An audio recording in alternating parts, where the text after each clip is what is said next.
Diamond city સુરતની અંદર લગભગ 8 થી 9 લાખ રત્ન કલાકારો એ પોતાનું જીવન ગુજાર કરે છે. છેલ્લા ઘણા વર્ષોથી ભારતીય જનતા પાર્ટીની પરમ કૃપાથી એની ફલશ્રુતિ આ શહેર ઉપર રત્ન કલાકારોને જે રીતે એની રોજગારી મળવી જોઈએ એ રીતે મળતી નથી. એના બાલ બચ્ચાઓને અભ્યાસમાં દિવસે ને દિવસે શિક્ષણ વંચિત થઈ રહ્યા છે આ પરિવારો. અનેક કિસ્સાઓ આત્મહત્યાના થાય છે અને સરકાર એ જોવે છે, આંકડા લે છે, પણ એના ઉપર કંઈ કામ કરવાની માનસિકતા ધરાવતી નથી. સરકારે એક યોજના જાહેર કરી, સંવેદનાત્મક બાબતને ધ્યાને લઈ અમે ત્યારે સરકારની આ યોજનાને આવકારી હતી. આ યોજના હતી રત્ન કલાકાર સહાય યોજના.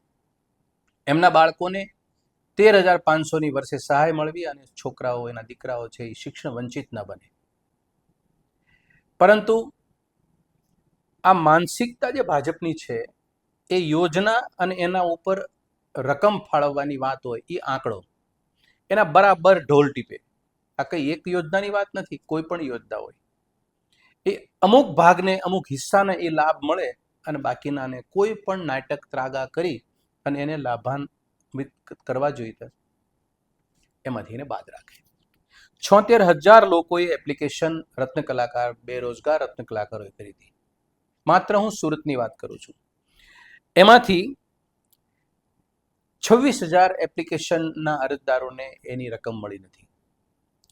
મેં માનનીય મુખ્યમંત્રીશ્રીને તારીખ 29/9/2025ના રોજ આ વિડીયોના માધ્યમથી, મીડિયાના માધ્યમથી, પત્ર દ્વારા લખીને આ રત્ન કલાકાર ભાઈઓની દરિદ્રતા ઉપર મેં સંવેદના પ્રગટ કરેલી કે કોઈ પણ નાની મોટી શરતચૂક હશે એમની, ફોર્મ મોડું વહેલું પડ્યું હશે, પણ રત્ન કલાકારોની સ્થિતિ અને એની દારિદ્રતા જોઈ એના ઉપર મોટું મન રાખી તમામ લોકોને, તમામના અરજદારોને એ જે 13,500 રૂપિયાની સહાય છે એ તમે ચૂકવી દો.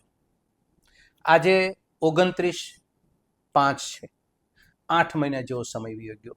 મેં એપ્લિકેશન કરી હતી. રત્ન કલાકારો ભાઈઓ અરજીઓ ઉપર અરજી કરે છે, પરંતુ સરકારની કોઈ સંવેદના એમના સુધી પહોંચી નહીં. હું મુખ્યમંત્રીશ્રીને ફરી એક વિનંતી કરું છું કે આપ એક મૃદુ અને મક્કમ મુખ્યમંત્રી તરીકેની આપની છબી છે.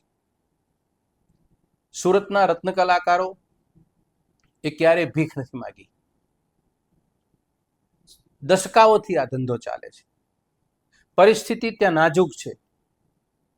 દિવસે ને દિવસે લોકોના બાળકો શિક્ષણ વંચિત થઈ રહ્યા છે. 2 ટાઈમના રોટલા બનાવવા માટે આજે આવકના પ્રશ્નો ઊભા થયા છે. આવી પરિસ્થિતિની અંદર સરકાર માય બાપ બરાબર છે અને સરકારે આ સંવેદનાને ધ્યાનમાં લઈ આજે 8 મહિનાથી અમે અરજીઓ કરી છે. તમારું સરકારી તંત્ર છે કોઈ જવાબ આપતું નથી અને એવા ક્ષુલ્લક કારણોથી અરજીઓ નામંજૂર કરે છે જેનું કોઈ વજૂદ પણ નથી. એટલે ફરી મુખ્યમંત્રી સાહેબને હું વિનંતી કરું છું કે જે સુરત શહેરના જે રત્ન કલાકારો, જે 26,000 જે બાકી છે, જેને રત્ન કલાકાર સહાય યોજના અંતર્ગત જે નાણાં મળવાની એ વહેલામાં વહેલી તકે મળે એવા આપના વિભાગમાં લાગુ પડતા વિભાગને હુકમ કરી અને આ પ્રશ્નમાંથી એમને બહાર કાઢો અને એના બાળકો શિક્ષણ વંચિત થતા અટકે. આ લાગણી છે, આ શિક્ષણ અને રત્ન કલાકારો સાથેની ભાવના સાથેની. માય બાપ બરાબર આપશો, આપ એના માટે ધ્યાન આપશો એવી વિનંતી કરું છું. આભાર.